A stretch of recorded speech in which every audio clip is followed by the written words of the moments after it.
So these are the ingredients for our pork adobo. I'm gonna be making a very quick and simple method of making this. And the first thing I'm gonna do is marinate the meat into all these ingredients. See the bay leaves, garlic, onion, black pepper, soy sauce, apple cider vinegar, and we have the pork there. Okay, so when I marinate this, I will be putting all these ingredients minus the vinegar. That's the only thing I'm not gonna add into it, and the black pepper. The rest of these ingredients will go in the pork, and I'm gonna let it marinate overnight.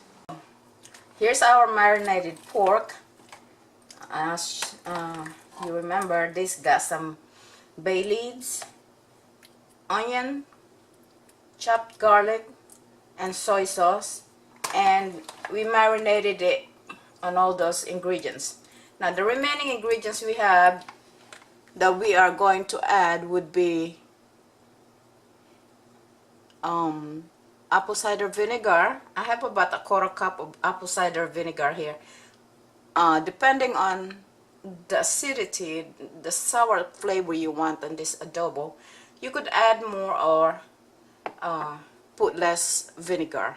I will be testing that later on to my liking. And I will add some of fresh cracked black pepper, and this is an option. You don't have to use chicken broth or any kind of broth. You could simply use plain water, but I like using broth. It kind of enhances the flavor. That's my main flavoring. I don't pardon me, I don't use too much food flavoring, so I choose to use a lot of broth, like chicken, beef, or vegetable broth. Today I have chicken broth. Okay, so let's go ahead and start the procedure. Now remember, this is a very simple recipe. I will not be sauteing it.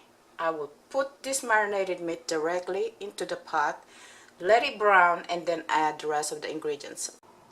The pot is nice and hot, so we are going to just go ahead and dump all of that marinated meat in there. Okay, because I am using the shoulder part of the pork, it contains a good amount of fat, so sauteing this adobo this recipe here, it's not necessary.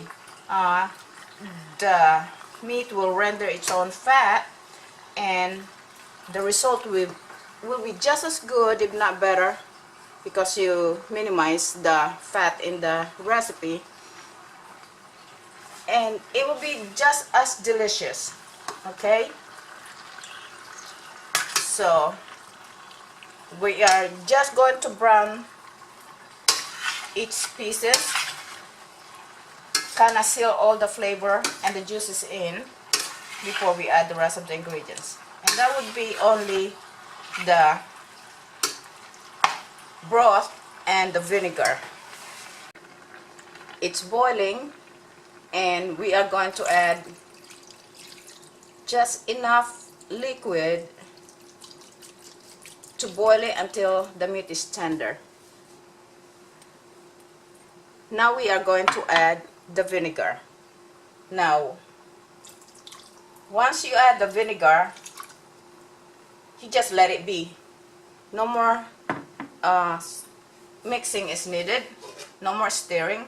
Just cover it, let it boil, come to a good rolling boil. Then you will lower down the heat to medium and let it continue boiling until it's nice and tender. Okay?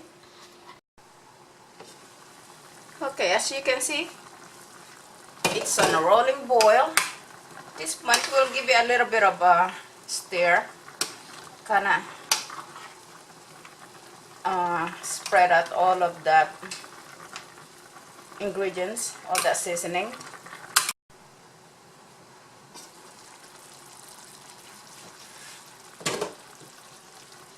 Okay, so as you can see, the liquid has been reduced and is starting to thicken, and the meat is nice and soft, tender.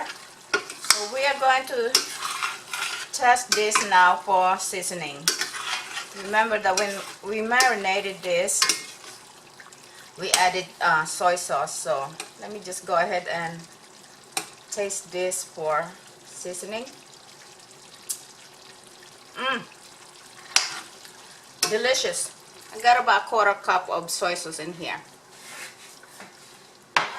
That will make the gravy of this nice and rich. Okay, so I'm going to put this in the lowest settings that I could put my stove on, and let the soy sauce cook together with the meat. Now the meat is nice and tender, as you can see right there. See how that easily broke off? So now we are just going to let that additional soy sauce that I put here, so that the seasoning will be just perfect to kind of cook together with the meat. Put it on my simmer. Here's our pork adobo. It's so flavorful. It's so good, and it goes perfect with steamed broccoli and white rice. Okay, I hope you try this recipe. I promise you, you will enjoy it. Very simple cooking process.